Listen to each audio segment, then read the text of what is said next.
Hi, everyone. Good morning or good afternoon, depending on where you are. And thank you for joining our webinar today on connected and concerned online sexual harassment of teenagers of Asian descent on dating platforms. My name is Shirley Liu. She, her pronouns, and I am with the Asian Pacific Institute on Gender-Based Violence. And if you're not familiar with our work, we are a national resource center on violence, dating violence, domestic violence, sexual assault, and other forms of gender-based violence impacting Asian American, Pacific Islander individuals in the United States. And we're super excited today to be hosting this webinar with your presenters, Pallavi Guha and Paramita Pan. They are researchers, and they will be talking to us today a little bit about kind of online harassment, specifically how it impacts Asian teenagers, Asian female teenagers who are disproportionately impacted. I think this topic is super timely. It's changing, it's evolving, and it's something that we all need to hear about as the young people or older people in our lives, are online and potentially facing these issues. So I'm going to be turning it over to them shortly, and I will be in the background for if you have any tech issues or any general questions, myself or the presenters can help you answer them. We are recording the webinar today, so if you missed it, you can access it, or you can feel free to share it with others who might have missed it, and we'll also be sending the slides out to folks afterwards. Other than that, I'm going to go ahead and turn it over to our wonderful presenters. Thank you. Thank you so much, Ms. Liu. Just give me one moment as I share my screen, and then we can get started. Is my screen visible? Thank you. Good afternoon, everyone. I'm in the East Coast, and good morning to everyone else where it's still not noon yet. My name is Pallavi Guha. I am the author of Here, #MeToo in India, and researcher of anti-violence, sexual activism, as well as media. Today, I'm here with my collaborator, Dr. Paro Payne of the University of Nevada, Reno. And before handing over to her, I want to start by thanking Asian Pacific Institute on Gender-Based Violence, Ms. Liu and her team for the opportunity to have this conversation with all of you. So today we're going to be presenting on empowering teens and navigating online safety, specifically for Asian females and teenagers. And this workshop is based on an ongoing research which Dr. Payne and I have been working on for the past 1 year. So about a year ago, we started this research project with funding from the School of Emerging Technology at Towson University. For this workshop, our focus is on Asian teenage girls. We both identify as Asian Americans, and I'm a mother of an Asian teenage girl myself. So this project is very much personal to us as well. Over to Dr. Payne for her introduction. Thank you so much, Dr. Guha. Hi, everyone. My name is Paro. I am an associate professor of communication at the University of Reno, Nevada. My specialty lies in working with LGBTQ audiences, especially LGBTQ audiences online and on social media platforms. Thank you so much. It is such a joy to be here. Over to you, Dr. Guha. Thank you so much. Just a couple of housekeeping things. Feel free to put your question on the chat. Paro is going to monitor that, and if there's something that's urgent, or when we have questions and engagement, feel free to unmute and say as well. So here's a brief agenda. We'll try to stick to as much as possible. So we've done the introduction. We'll start with a 5-minute activity, which is going to be an icebreaker of sorts. For the next 15 to 20 minutes, we will go over concept, tools, and examples. And then we will use those to apply to a role-playing activity, what we have learned. We will end with tips and tricks for community partners as well as for parents, and then the remaining time for questions from all of you. So why we decided to do this research? Social media is a part of everyday life for all of us, especially for teenagers who have probably grown up, like, seeing social media since their, toddlerhood, for the teenagers specifically. And it is omnipresent, yet few studies have specifically looked at social media engagement experiences and how teenagers deal with social media, specifically in the Asian community and the indigenous community. So these are some of the surveys that were conducted by Pew Research Center, and they have been doing this for the past couple of years. It's an annual survey on teens and social media fact sheet, how teenagers use social media, instances of cyberbullying, if there is racial harassment, sexual harassment, which are the most common, which are the most frequently used social media platforms, where do they get information, how has the pandemic changed all of this, so on and so forth. So we were initially, before we started doing our research, we would go to Pew Research Center and other think tank research centers who have done similar surveys to understand and gauge what are the common issues. To our disappointment and surprise, we found that in every survey that at least Pew had conducted, there would be this disclaimer of sorts. And I apologize if you can't see it very well. It says, and I'm going to read it out to you, there were not enough Asian American teen respondents in the sample to be broken out into a separate analysis. As always, their responses are incorporated into the general teen population figures throughout the survey. And it's not just one, it's not two, it's all the surveys that they had conducted. So for Paro and I, this was an example of symbolic annihilation of Asian teenagers. You can't see, you can't know, you wouldn't know how they are using these social media platforms, what their unique experiences are, and how are they dealing with those experiences? Who do they speak with when they have these sorts of, whether they're good experiences, bad experiences, or any kind of learning outcome. So basically, their experiences are more generalized when, while discussing.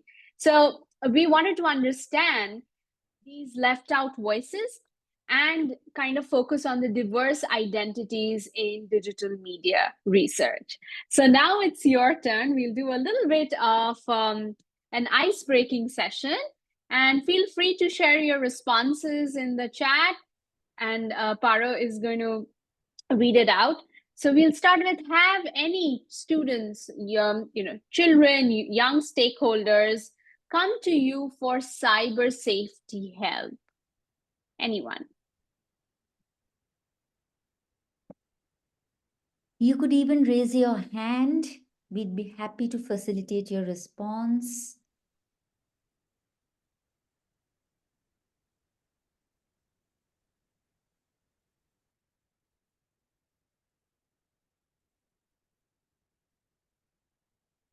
Any responses? Oh, someone has raised their hand. Yeah, I see a raised hand. Yes. If you're okay with it, we can promote you. We can allow you to talk. Absolutely. Do that right now. Okay, you should be able to unmute yourself and share. Can you both hear me, Pallavi? Yes. Okay, Yes. hi. Yes. So my name is Gautami. I'm a child welfare consultant here in Dallas, Texas. So we work with a lot of, children, and we often get the question, I'm being bullied online. So how can we address these issues with kids, especially from the ages of 13 and 15? Though that's the age group we typically hear from when it comes to, social media and what they're experiencing. So I would love to get your input on that.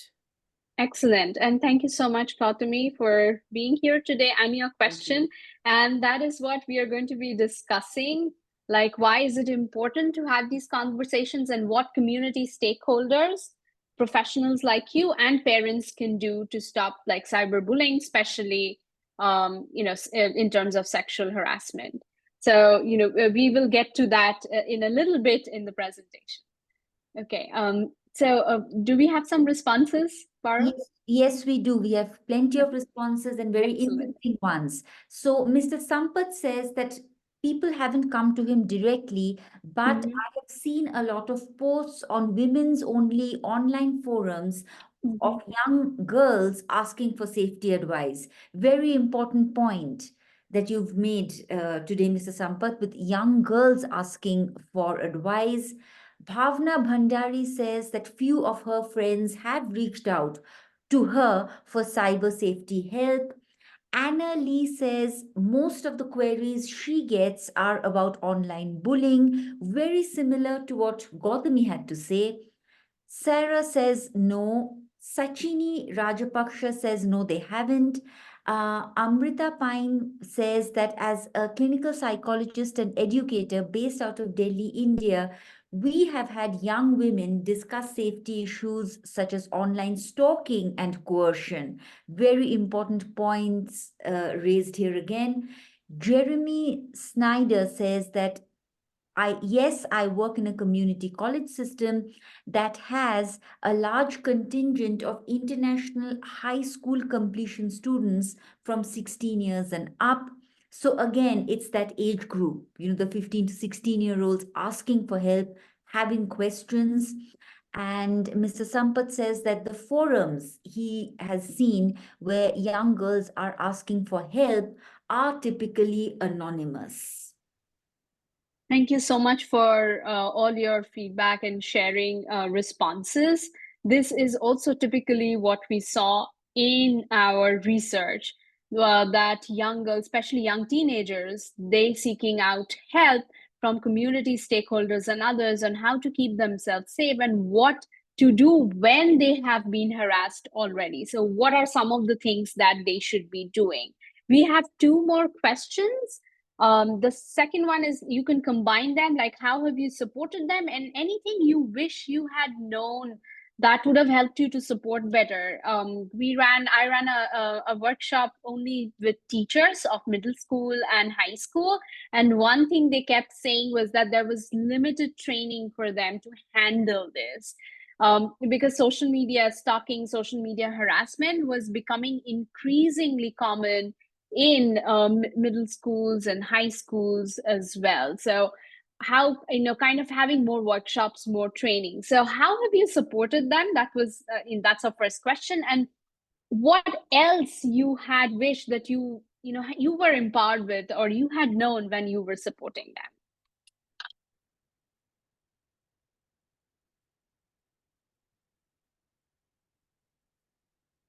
And let's give it a few minutes and Amparo can just, collate all the questions. Absolutely, absolutely. And responses, and then we can get started again.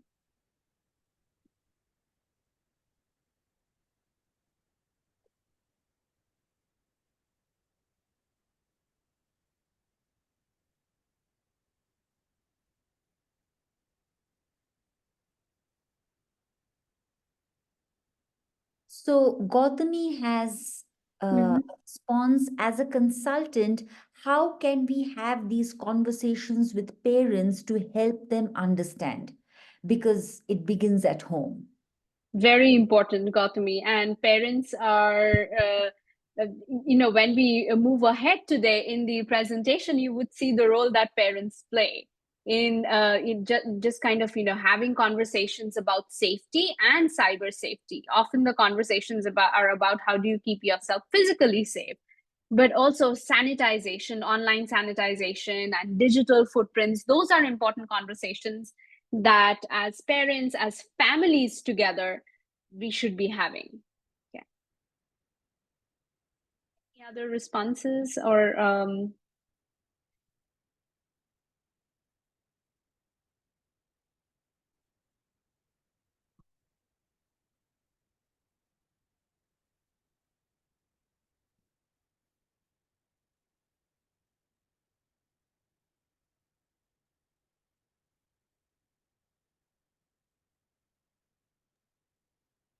Amrita Payne says, dealing with minors aged 13 to 18 years of age, the first priority is to engage the parents and ensure safety. We do have cyber cells in India to report cyber crimes, which are effective apart from individual counseling and helping the parents handle their emotions and communicate with the child. And Jeremy says, I try to connect to counseling and advocacy resources on campus in addition to offering proactive workshops. A large challenge is to understand the different cultural socializations. Many young women I have worked with have been conditioned to think that these things are okay when they are not. Very important point, Jeremy. Thank you for making them. Right. Bhavani, Bhavani says that since I'm a lawyer, I support them with legal advice and the steps they could take for being safe in the cyberspace in the future. But the challenge is that cybersecurity is a big issue in my country where not every action is trackable or preventable, and many a times even the complaints go unheard. And thank you for all the responses. These are important points, especially kind of focusing on the need to report and not ignore. So oftentimes the teenage girls, especially of Asian descent, they tend to ignore and not report. And that is what our research also identifies and points out to. So this is, we want to share, very briefly what we found in our research so that it kind of builds on why is it necessary to have a conversation around cyber safety and teenagers, and what kind of sexual harassment and racial harassment they get when they are on social media platforms. So we did a survey in the greater Baltimore area. I'm in the greater Baltimore area as a pilot study. And next, we want to scale it to other areas like Reno, Nevada, and other large cities. So we asked one of the questions, and this is across teenage girls of different racial and ethnic identities. So the first one, this response is across that. And we asked them, who helped you? Who did you go to when you experienced sexual harassment and racialized sexual harassment? That means not just sexual harassment, but also there was a racial component to it when they were experiencing sexual harassment. And these are the four categories that they responded to. Most of them went to their siblings, almost 100%, and their siblings, 100% of them encouraged them to report. Then they went to their teachers, parents and teachers. Teachers a lot. 50% of the teachers, they comforted them. 50% asked them to ignore. And also in a follow-up, some of the teachers, they kind of acknowledge that they were not better prepared due to lack of training. So that is also something that we have to be aware of. They are working with limited resources, lack of training. So that's the best that they could do. Then they went to their parents and their friends. As parents, we are, by default, we are attuned to respond by comforting our children. So comforting was the most common reaction from the parents that these teenagers that they had. And then they were encouraged to report. Only half and half, counterattack and ignore, they were like 14%. As far as their friends are concerned, most of them said that because their friends are their peers, they understand the kind of sexual harassment that they go through, that the friends, they also comforted and encouraged them to report. Paro wants to pitch in something here. Please go ahead. We've had some very interesting responses, Dr. Guha. So, Please. so Sachini says, I wish they can trust in me to come to our nonprofit for help on this topic. However, due to the stigma in getting help at a nonprofit, even the stigma of dating, violence, cyber stalking, they do not come for help. Sarah makes a very important point when she says that social media is changing so fast and spyware is so hidden in posts like, take this quiz, what is your month? I am also concerned when people post baby pictures with the name, date of birth, and their parents' name. Absolutely. And those are very important points. Stigma is one of the reasons why teenagers, they feel better. They at least feel better to reach out to their friends and teachers over their parents sometimes. In fact, a lot of times, because they don't know what is the reaction going to be. And the thing with nonprofit and community stakeholders is, if they are minors, they have to be accompanied there. So there's also that thing that we have to factor in our conversation, that minors have to be accompanied. So if nonprofits or other stakeholders, they can partner with library systems, school systems, then it might help in destigmatizing and also reaching out to a larger population, that if you are hesitant, if you want to know more, this is a number that you could reach out to. So something like a national a number, a toll-free number where kids could reach out to, or even chat. Kids are more comfortable chatting now, they don't want to call. Now, based on that, moving on, and here's a poll that's going to come up soon to you. Who did you think the Asian female teachers reach out to the most? And they have friends, parents, school, platform, and teachers. Platform as in the social media platform that they were getting harassed on. So here's a poll that's going to come up. And I hope you can, so is the poll visible? The poll is visible to me, Dr. Guha. In fact, Thank this you. slide Thank you, Dr. Payne. very directly connected with the question that Gautami has for us. Gautami asks, when it comes to speaking to parents, do you think that culture plays a part?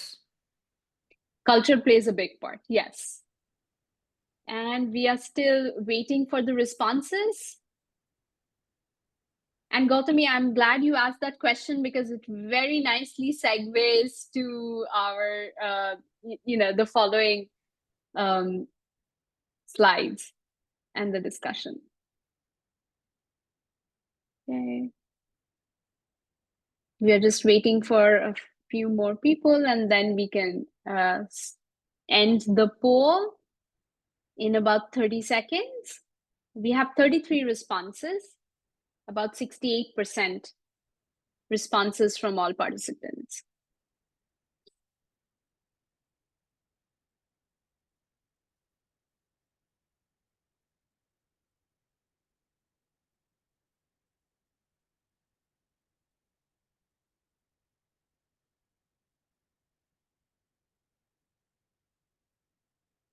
Should I go ahead and close the poll? I think we are good. We have 83% responses. So once we close the poll, can we see the results? Yes, I believe so. I think everyone should be able to see. So if you want, okay, I can see. So most of you, great. So most of you responded that you think, the 9% of you think that they reached out to their friends, and 3% parents, and 5% school, 3% teachers. Okay, so what did we find? Sorry, this is okay. 90% of our respondents say that they share this with friends, and Amrita from India says that friends at the college level. However, parents bring children in to psychologists owing to changes in behavior and distress. Excellent. Thank you so much for your responses. We found, however, in the Asian community, female teenagers reached out to their parents the most. So again, something that we were also surprised, that they would reach out to their parents more than their friends, teachers, platforms, and even school. So they were more comfortable reaching out to their parents and having a conversation. Now, I want you to hold on to this thought, and we will discuss how the parents kind of reacted. So most of them, they reached out to their parents, which was followed by teachers, friends, and then online platforms. In their qualitative inputs, when we asked the Asian teenage girls that how did they react, what was the conversation they had with their parents, most of them shared that they chose to ignore their perpetrators and harassers in the hope that the harassment would stop. So we asked, did it stop? No, it did not stop. And conversations with family and friends and their parents also encouraged them to ignore first. And as we had mentioned, Dr. Payne and I, when we were doing this, when we started the research, it was across all racial identities. And this was unique to the Asian female teenagers of ignoring. The other teenage girls of color, they did not ignore as much. They reported more as compared to the Asian teenage girls. And again, I want you to hold on to this thought, and we will come back to this later. But first, why is it important for teenagers and for parents to empower each other and the community stakeholders as well? The first reason is teenagers now, they are digital natives. They are in the age of they were born between 2005 to like 2011, 2012. They're all teenagers. So they have had access to digital devices as well as platforms from a very young age, possibly from when they were in elementary school or in middle school. So they have been spending much more time online. And adding to that, the pandemic in 2020 increased their screen time, increased their socializing time in virtual spaces. Education is also now online. Their homework is online. To do homework, they're chatting with their friends. To do homework, they're on Snapchat. So, for everything, whether it's socializing, whether it's education, it's knowledge, internship, they have to spend time online. Some of you you acknowledged and you identified how social media platforms are changing a lot. Social media platforms are evolving at a light speed. Even we are not able to keep up, and teenagers are much younger, so it becomes more difficult for them to keep up. Digital citizenship, cyber, discussions on cyberbullying, digital footprint, they are not a part of curriculum yet, like ELA and MAD. It's optional. Depending on where you are, depending on the kind of school district you have, digital citizenship is either included, probably half a quarter or not. Again, it's not like science, social studies, ELA, and math. So a large part of the school education and training is not focused on how we should be behaving or what should be, how are we going to keep ourselves protected on social media sites and virtual environments. Add to that, online safety and online interactions are no longer restricted to online platforms only. It spills over to the physical safety as well. A couple of months ago, late 2023, there were news reports that a teenage girl, she thought she was chatting with a teenage boy. And teenagers, they have romantic feelings for each other, and this is not even on a dating website. These are regular Snapchat or WhatsApp and other websites. So they were having this conversation, and she thought she was having a conversation with a teenage boy.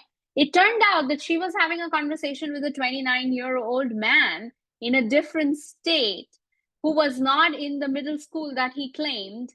And he drove all the way from one state to the state where the girl lived, and tried to groom her and kidnap her. So these are real instances of online safety spilling into the physical spaces.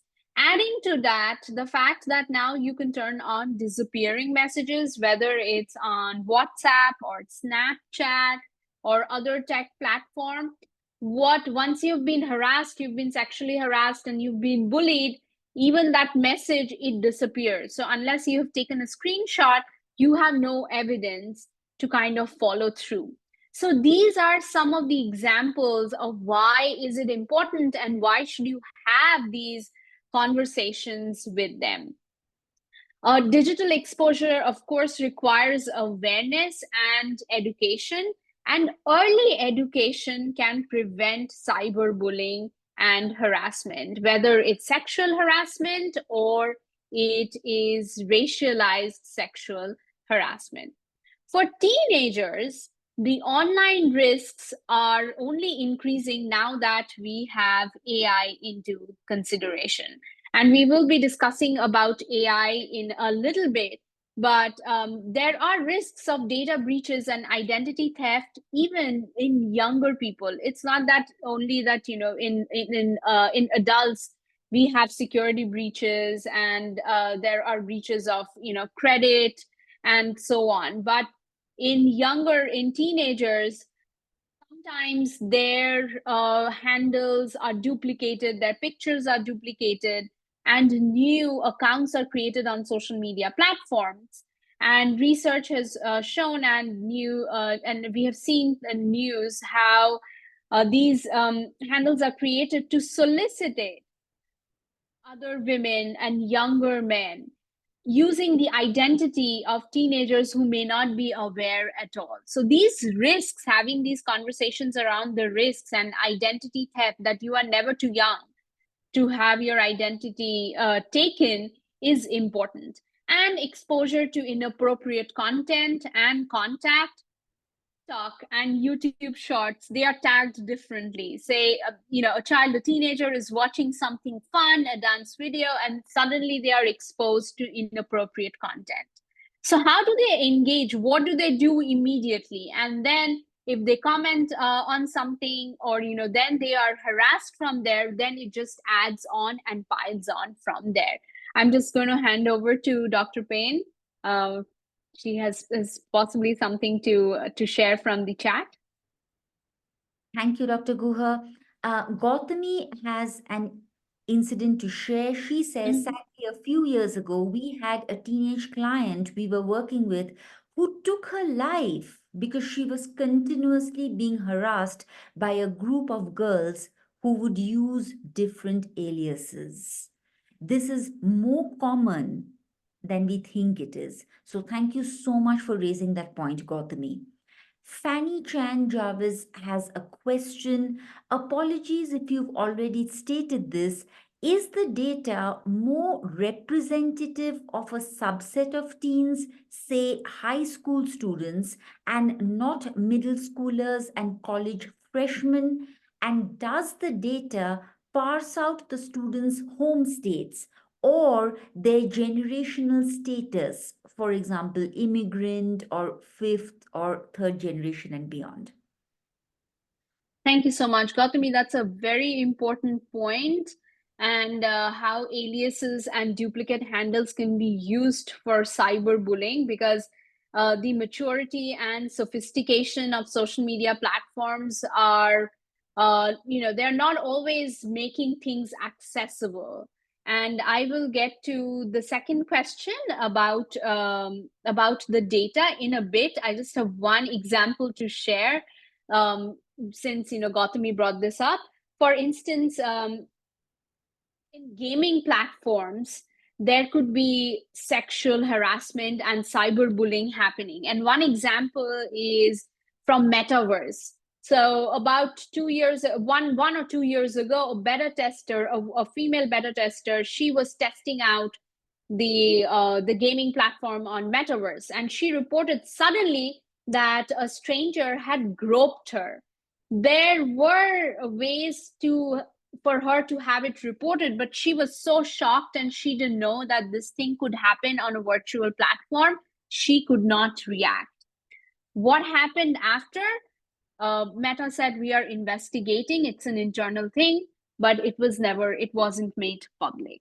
So these platforms, they have safety features, but then it is not always either made public, or there's not enough discussion on what you can do to keep yourself safe on these public platforms. To the question about our data collection, these were mostly high school and college freshman students. Not middle schoolers yet, but that is again something we want to do in future. We want to include middle schoolers as well. And most of them lived or worked in the state of Maryland. Some belong to other states in the mid-Atlantic region, but when we were doing the survey at that point in time, they were in Maryland. We did not collect any data about the generational, which generation immigrant, or any data around their immigration status or anything. Those were not any of the data that we collected. Did I miss any question, Dr. Payne? Or we are good to go, Dr. Guha. Please continue. Okay, thank you so much.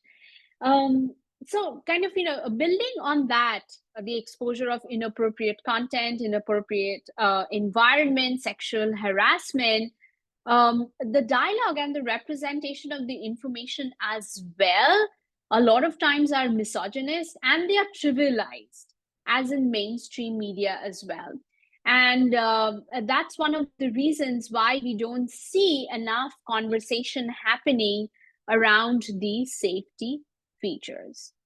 Now, moving on specifically to the gender, to teenagers of Asian descent, and what kind of experiences they had in terms of sexual harassment. We had a total about over 800 participants, and over 100 participants, they identified themselves being Asian.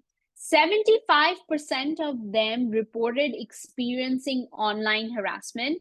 And the key theme that emerged, we asked them, like, what was it that made you the most concerned when it came to online harassment, online sexual harassment? And they said that it was violence that emerged as their primary concern when it came to content that not just caused discomfort, but it made them scared. 58% of them who said that they were sexually harassed, they encountered racial references in their comments. So, social media is no stranger to the politics of gender identity and race. And several of these Asian teenagers, they said that the comments included exoticizing them, focusing on their levels of attractiveness, whether and then reinforcing traditional racial negative stereotypes of them. So they kind of had to deal with both sexual harassment as well as racial harassment when it came to the online platforms. And the platform that they shared where they received the most harassment on was Instagram. Not anything else but Instagram through DMs. So what did they do? How did they react? 35% of the Asian girls, they ignored the perpetrators.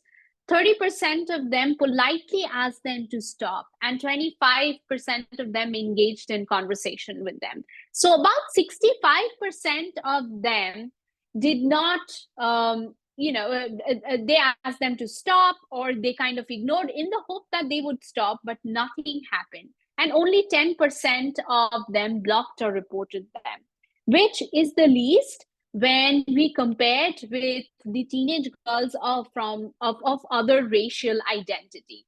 So in other racial identities, teenage girls, the blocked teenagers who blocked or reported them were much more as compared to the Asian descent girls. So that's again one of the reasons why one of you had a question about how important it is to identify that culturally it's different to kind of address, and you see the difference how the teenagers are addressing and responding to any kind of harassment, sexual harassment, or cyberbullying on the online platforms. So, what can you do as parents, as community stakeholders?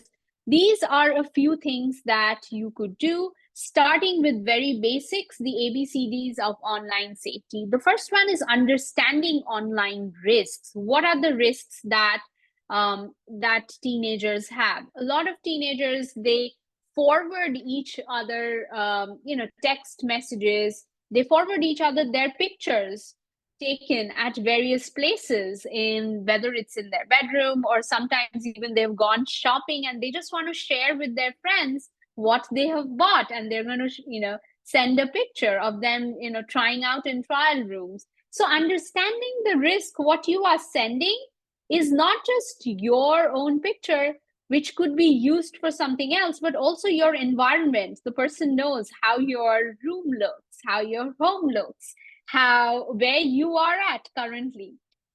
Several teenagers, between friends or even while they have romantic relationships, they share my location. So what are some of the risks associated with that? Anyone can track you, right? So where you are going, what you are doing, so it becomes easier for tracking or even stalking. So what are some of the behaviors that you could do to encourage online safe practices? And that is where Dr. Payne comes in. Dr. Payne is going to share all the online safe practices that you can encourage your children or your stakeholders to practice as they are having a conversation on social media platforms. Over to Dr. Payne, and I'll be monitoring the chat for Dr. Payne. Thank you so much, Dr. Guha. Friends, something to consider as we go through different principles of online safety is to consider the importance of the web browser. The web browser is the portal through which children shop, check email, draft work memos, watch videos, and everything. So, to begin with, the first and foremost thing to do is to rethink the browser of choice. Does the browser you are using fit your devices and your needs of keeping children and young people safe? Now, Google Chrome is the most popular desktop browser used by more than half of Americans today. But there are other browsers, not perhaps as user-friendly as Google, but often a better choice when it comes to keeping children safe. So you have Apple's built-in browser Safari, which typically performs more efficiently than the Chrome browser, especially on Apple devices. The latest Safari version, which requires, a Mac OS Sonoma and iOS 17, lets you create multiple profiles so you can keep separate browsing histories for personal, work, or school tasks. Uh, Parents can also set up a focus filter, especially a custom version. The focus filter is essentially a custom version of the do not disturb to automatically switch specific Safari profiles. You then have the Firefox browser, good old Firefox, which has been around for years. The Firefox browser is developed by a nonprofit, Mozilla, and the Firefox browser is and has been developed for privacy conscious folks. You can open websites into different containers, very similar to your Apple multiple profiles. The different containers are your personal work, your shopping, etc., to prevent cross-site tracking. The browser can also help you autofill forms with randomized emails that forwards to your real email, so you don't really have to share your email data. with people or companies. You then have the Tor browser. The Tor browser is a legal browser in the US. Tor is pretty much legal in any part of the world. You likely will not get into trouble because you use the Tor browser. Tor, however, has very specific laws. It's not a lawless domain, so this browser cannot be used for illegal activities. The goal of Tor is to use this onion routing technology to have a way to use the internet with as much privacy as possible. The basic idea behind Tor is to route traffic through multiple servers. And the best part is to encrypt it at each step of the way. This is still, frankly, a very basic explanation of how Tor works. With Tor browsers having made the browser more accessible to everyday users and activists, Tor today has not only protected people's identities online, but Tor has also allowed them to access critical resources, social media, and websites, which are places where young people really need help. The idea is once you know that you are using the right browser, please supercharge your browsers with extensions. What extensions essentially are basic plugins that add in functionality. Extensions are generally safe, though I would make and request parents and other adults to be cautious. Some extensions can create security holes or unnecessarily capture too much information. So make sure you are using recommended extensions downloaded from reputable sources. There are certain extensions that Dr. Guha and I recommend at this point. You have the uBlock origin, which is available on Chrome, your Edge, which is your Microsoft browser, as well as Firefox. uBlock origin is a free extension that makes websites load faster by blocking certain cookies and other memory hogging elements. And the danger here is that with extensions like this, the process can sometimes backfire and websites may look a little weird because, it blocks out interactive graphics. And by blocking out cookies, the websites may not always load correctly, but uBlock Origin makes websites far safer to use, and uBlock Origin is easy for parents to turn off, so make sure you have that option. You then have Safe Search Kids. Safe Search Kids is a parental control extension that blocks inappropriate content using search engines like DuckDuckGo, which includes web browsers as well as Google Chrome extensions, certainly make browsing the internet per se far safer, as does Kiddle, which is a kid-friendly search engine. You also have Safe3 safe browsing extensions. These are extensions that enhance the built-in safe browsing functionality of the Chrome browser. So these are just some options that you can certainly use. Please let us know if you have questions. I will hand the session over to Dr. Guha now, and I will be monitoring the chat. Thank you so much, Dr. Guha. Thank you so much, Dr. Payne. There were some requests, how to spell Tor and some of the others that you mentioned. If you could just put it in chat, the Safe Kids browser, Tor, and some of the other ones that you mentioned, which not the regular Safari and others. So that would be very helpful. Thank you so much. I'll do that right away. Thank you so much, Dr. Guha. Thank you. That was wonderful. And there's another question, I believe. Yeah. So basically, yes. So yes, there's a question from Gautami.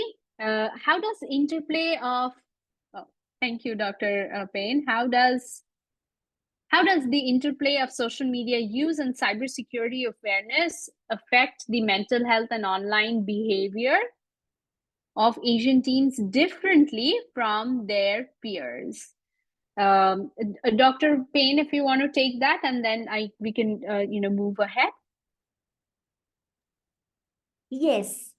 The problem that we often see with South Asian children is not so much a lack of awareness surrounding cybersecurity, but rather a lack of awareness that their boundaries matter. And this is something that Dr. Guha and I discuss extensively in our research prior to cybersecurity education, which is incredibly important in today's day and age, when practically our lives are lived ubiquitously online, is this idea of understanding and accepting that even as young people, our boundaries matter.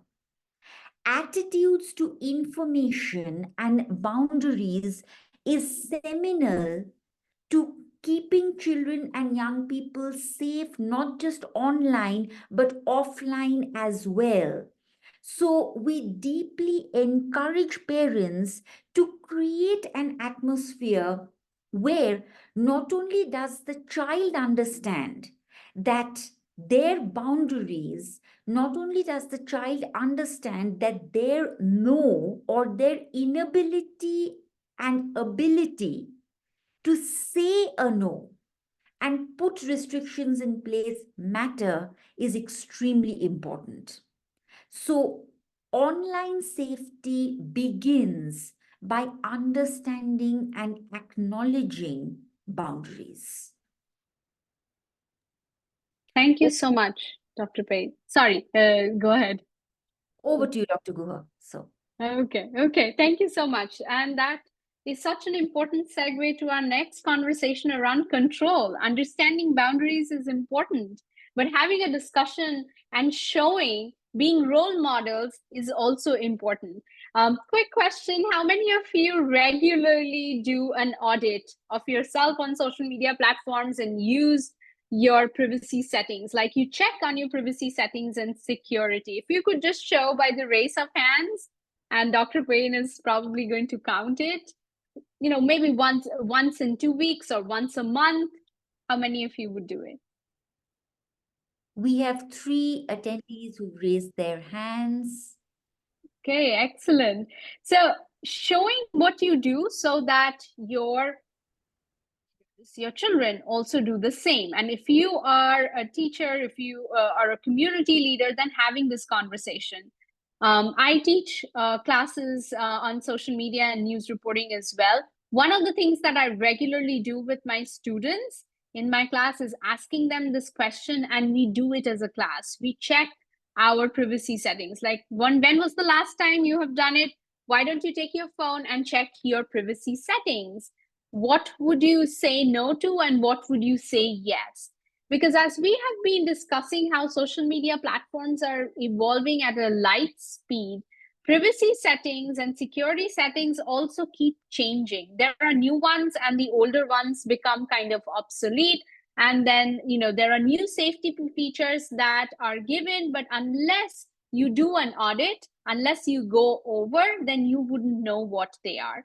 So doing this exercise either in your class if you are a teacher, or if you are a parent, doing it, not just having conversation during dinner, during dinner, or not have about grades and about education and school, but also having this conversation. Okay, why don't we set aside every Friday 30 minutes and we all go over privacy settings of our phone and devices as a family, and what do we learn? So doing little things, involving this in your family conversation. So that is a good way of encouraging students to be safe online. We talked about how it's going to be incomplete if we did not have a conversation around artificial intelligence.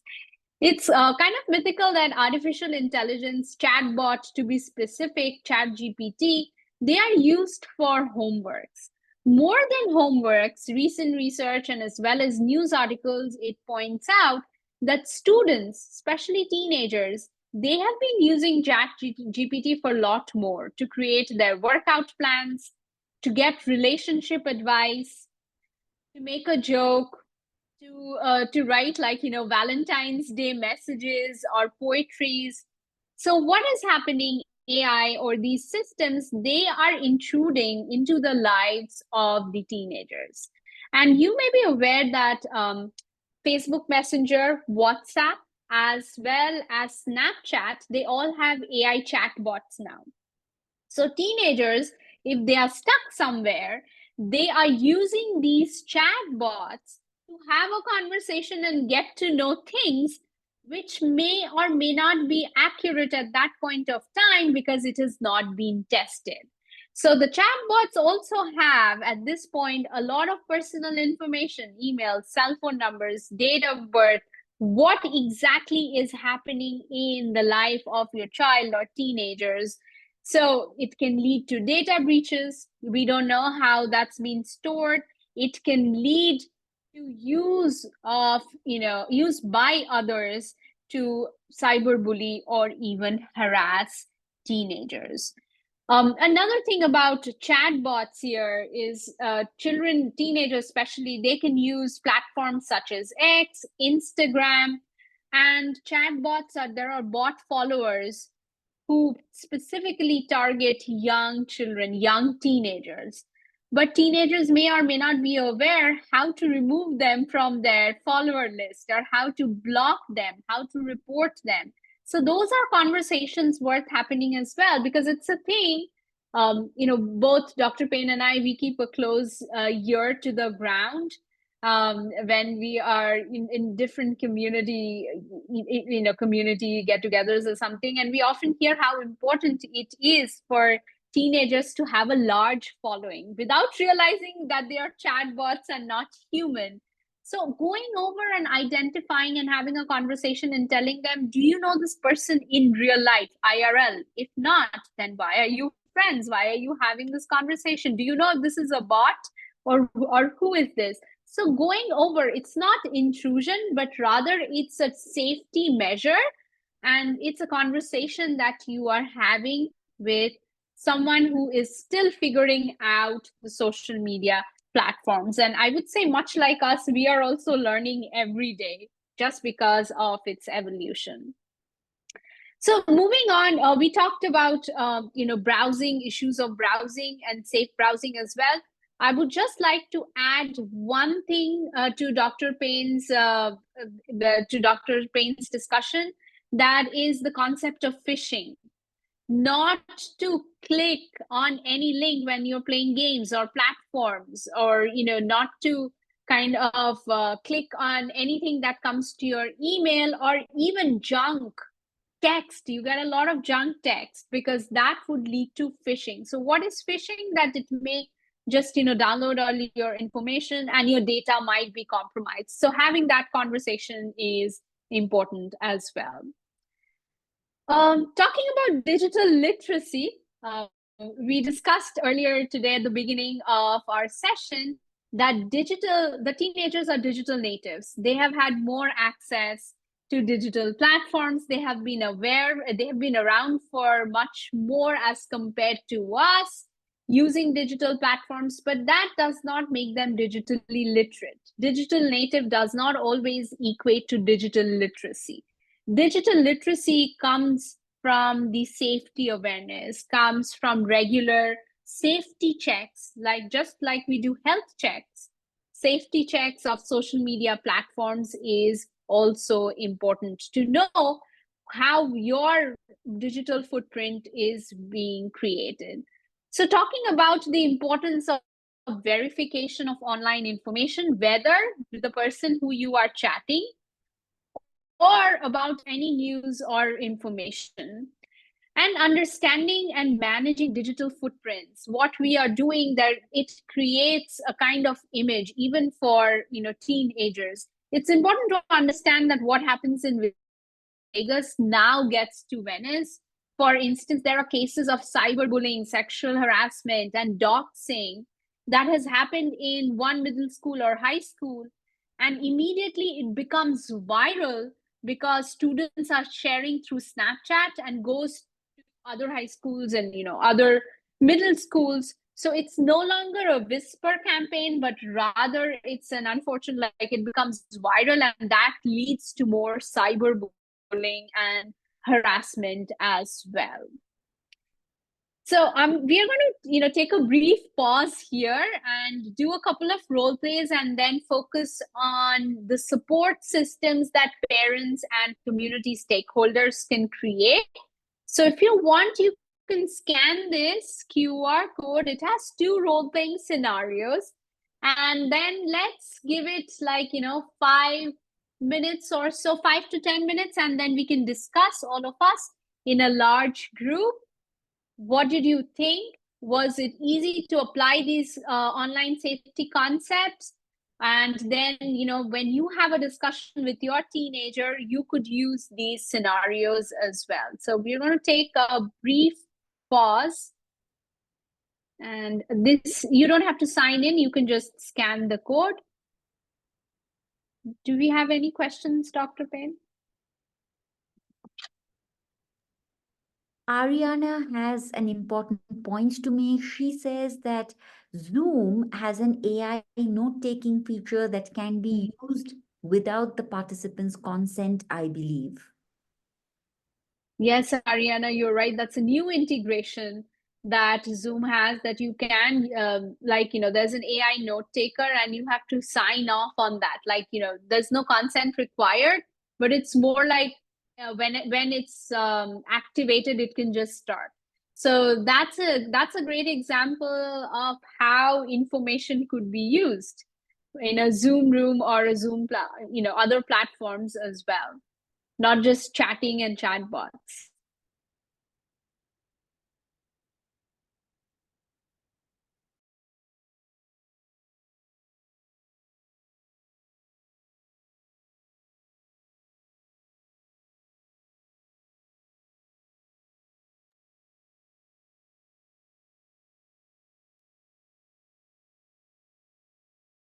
So in another 5 minutes.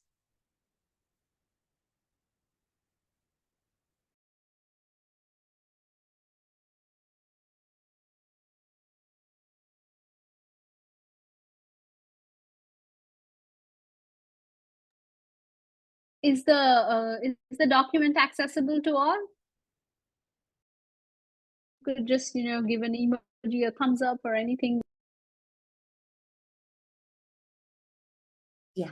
Thank you.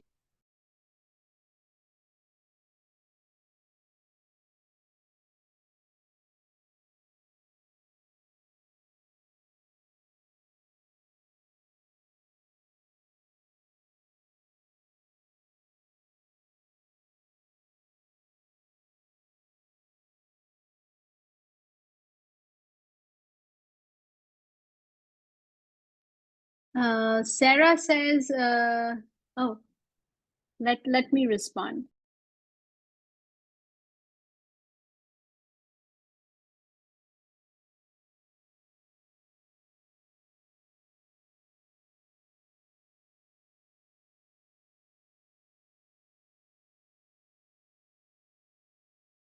Sarah is having trouble with the role play.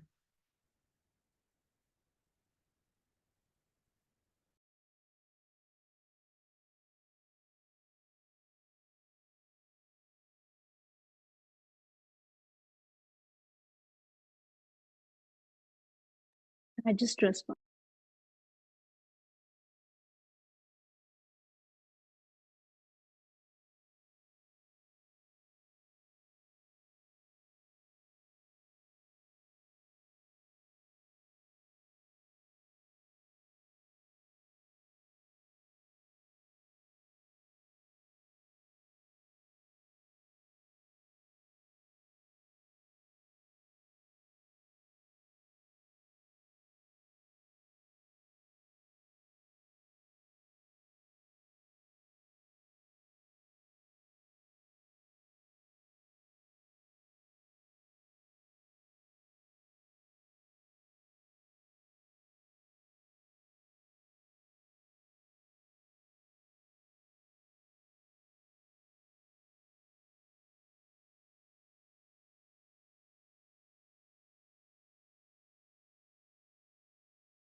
Okay, we have 2 more minutes.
Okay, are we ready now?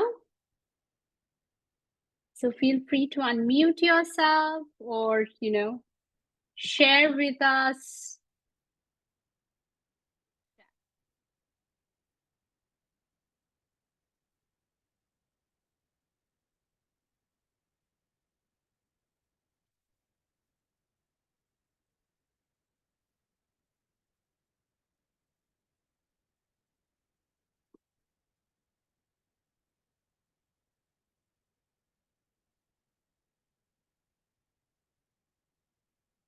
Dr. Payne is going to be taking your responses in the chat. Absolutely. Please feel free to post them.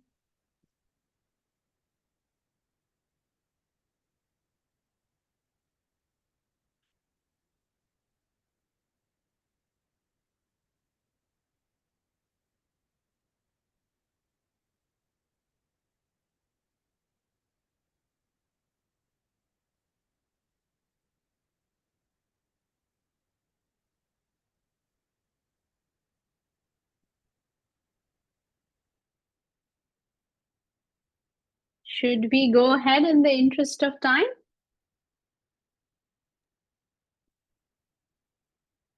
In 1 more minute, Dr. Guha, if that's all right. Sure, absolutely. Thank you.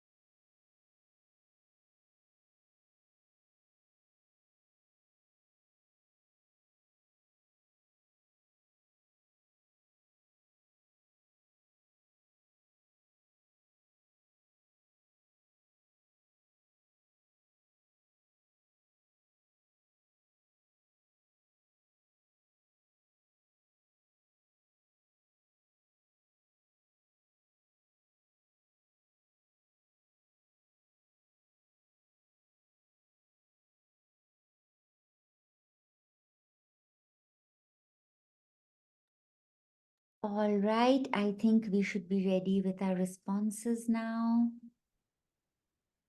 All right. Please put your responses here.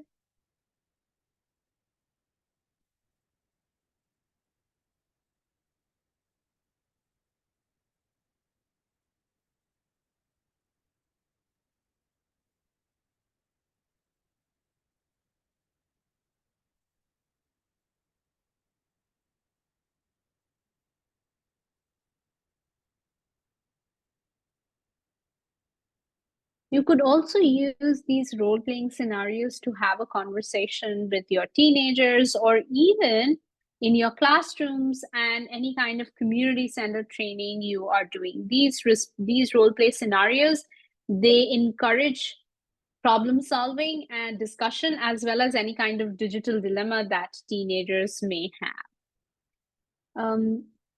In the interest of time, I would say, as it comes to you, please put it on chat and Dr. Payne is going to monitor. But let's just move on with some of the tips and tricks. And then if you have questions, then you could, ask us questions at the end of this presentation. Okay. So, oh, there's something.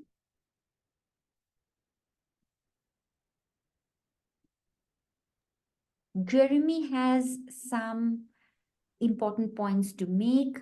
He says, my first thought on the first one was maybe more specific to my professional role as a mandated reporter and talking with RG about how, despite her fears, I may need to report the situation to authorities, even if not directly to her parents.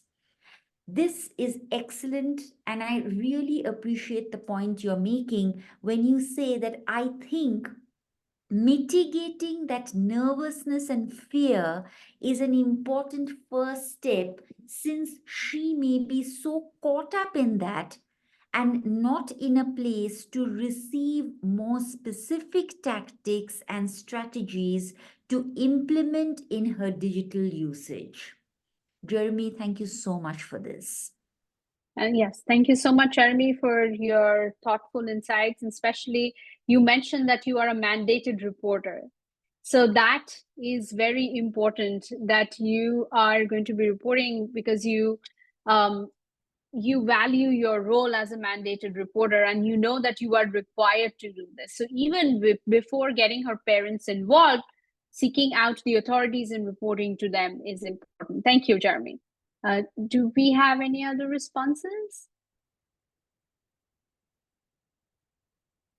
Not just yet, Dr. Guha. Okay, so let's just, kind of move on and discuss a little bit about parental tips and tricks. So what can parents do? So something we have already talked about, reviewing privacy settings with teenagers regularly, making it a part, scheduling it literally in your calendar. So making it a part of normalizing it. That is very important. Encouraging your teens to restrict unknown online contacts.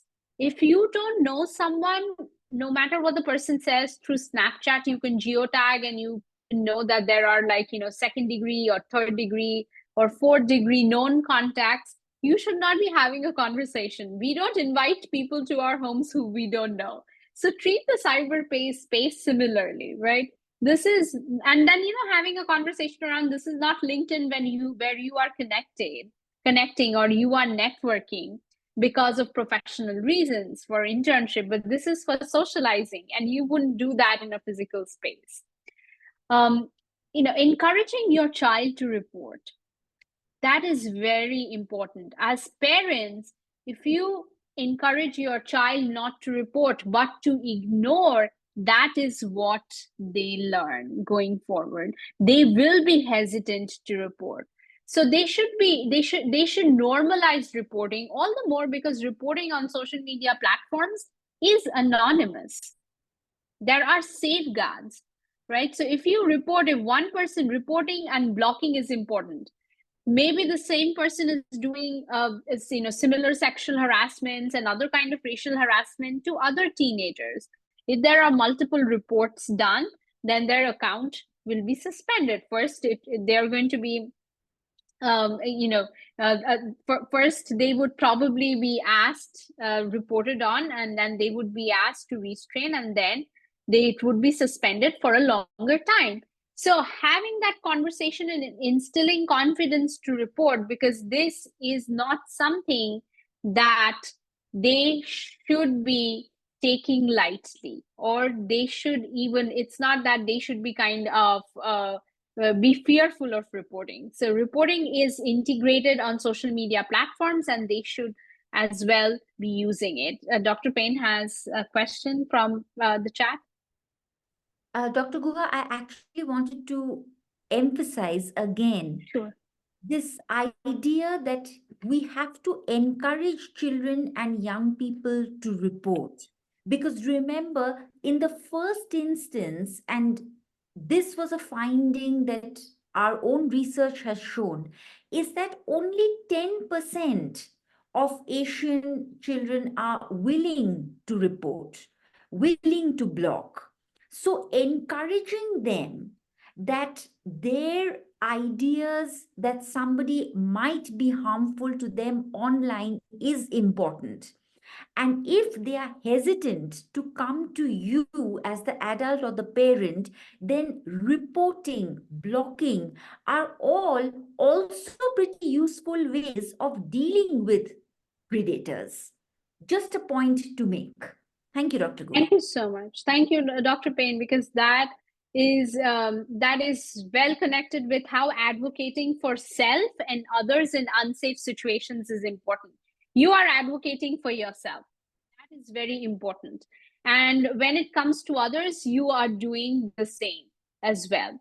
And exercising general mindfulness and logic online, understanding and questioning the purpose of sharing personal information. Why are you sharing this with someone who you know so little? Or even when you know someone, what is the goal of you sharing this information? So asking simple questions, not accusing your teenagers or not scolding them, but rather asking them, okay, you want to share this with your friend, or you want to post this online, or you want to post this, have a conversation with someone you rarely know. Why are you doing that? Like, what's the end goal?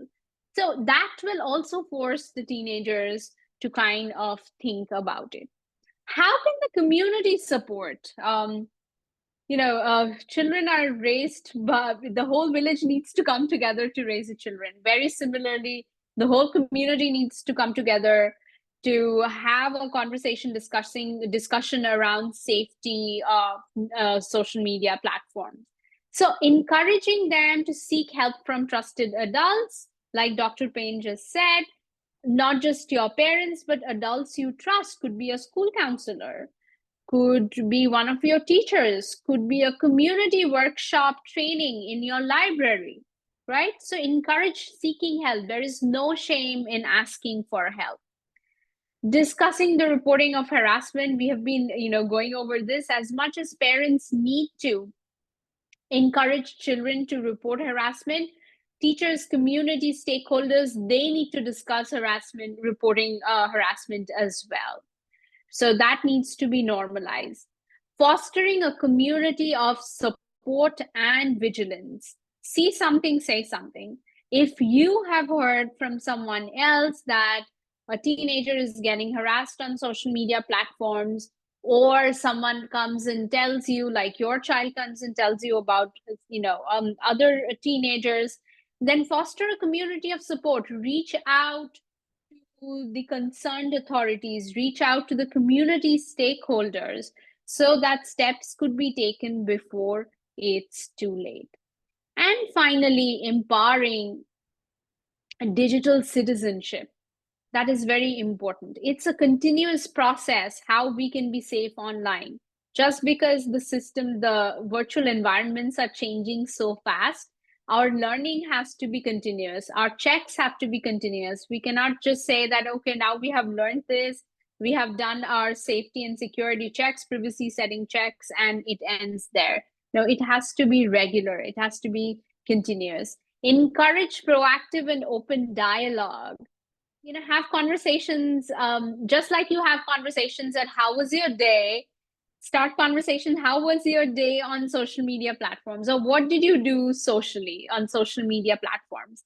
And empowering teenagers to be responsible digital citizens. What you share stays there forever.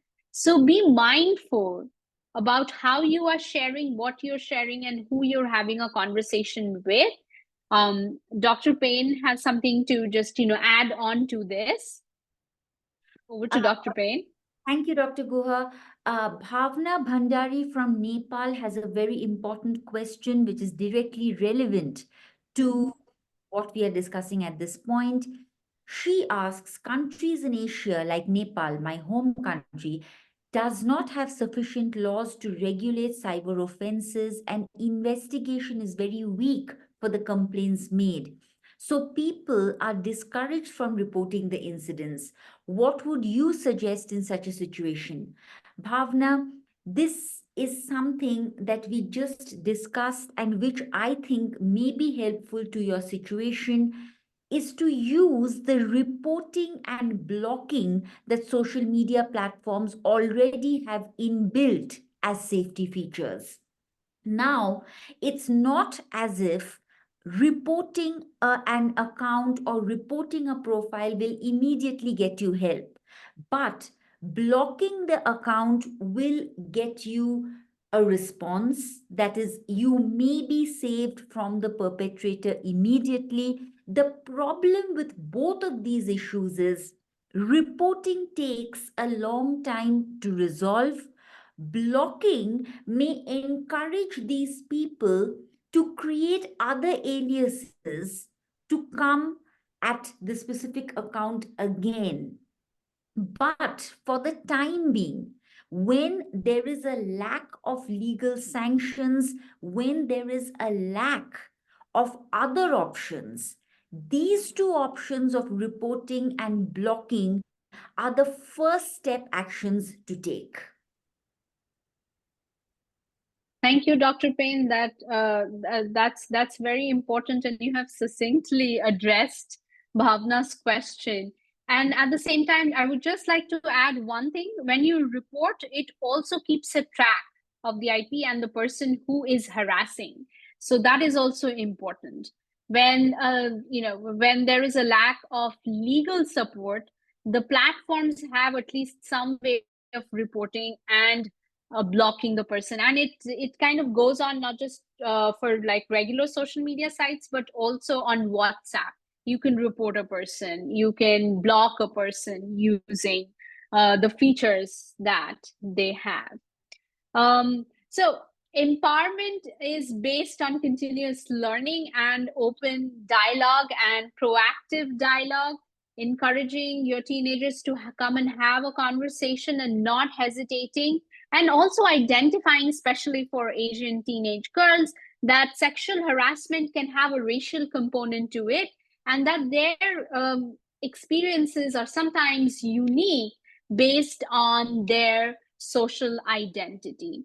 That is all that Dr. Payne and I had for today. Thank you so much for your participation and engaging with us. We have we have about 7 minutes, so we can have some questions.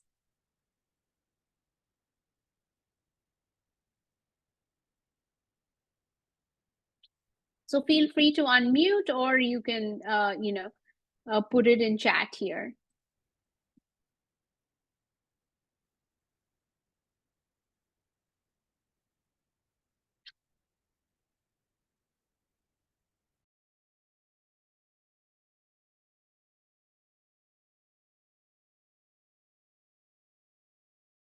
Just to let everyone know, I will be monitoring chat.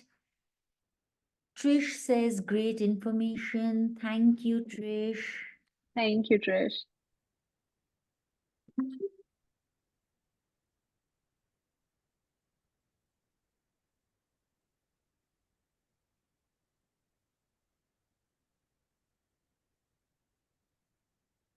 Our emails are also in chat if you want to get in touch with us.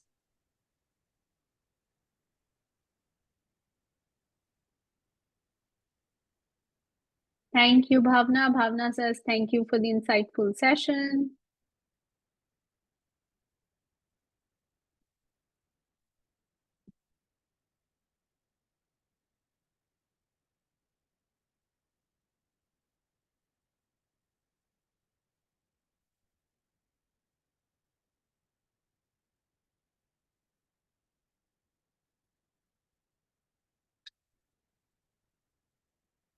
Joanne says, thank you for this very informative topic.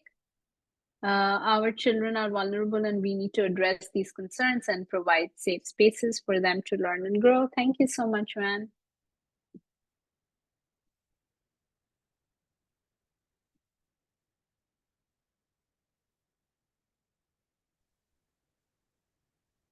And Amrita says, thank you so much. I've learned so much about online safety, especially about the browsers, that I shall definitely discuss with adolescents and young adults to practice safely, feel empowered about making choices to set boundaries. Thank you so much. Thank you so much, Amrita.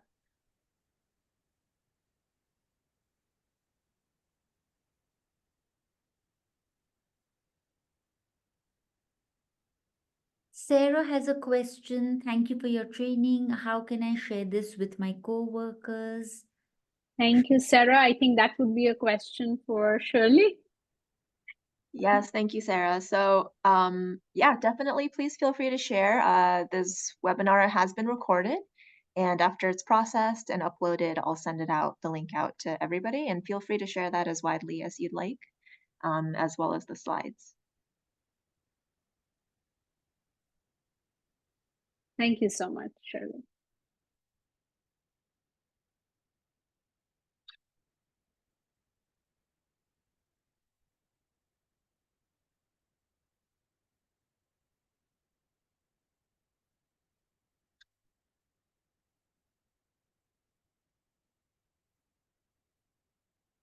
Fanny says, thank you. Thank you so much, Fanny, for attending.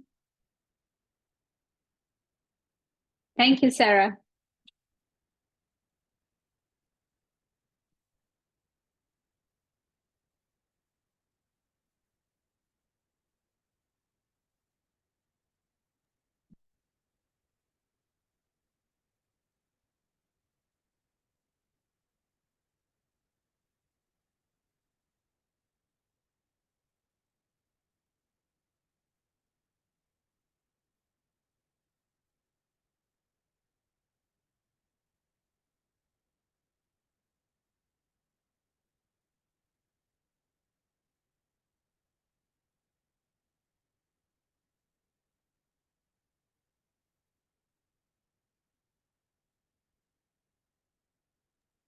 Shell has a question. Are there training for parents who are not knowledgeable about tech and may not be, for example, to show their teens how to check their privacy settings? We can definitely put together something for you, Shell, because we are cybersecurity professionals as well.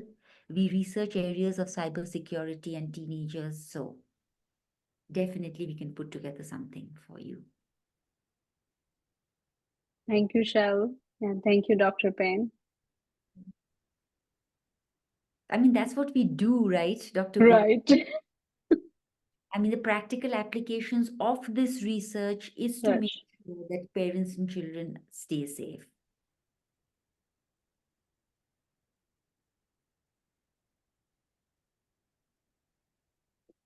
Well, I don't see any further questions, but feel free to get in touch with your speakers if you have any.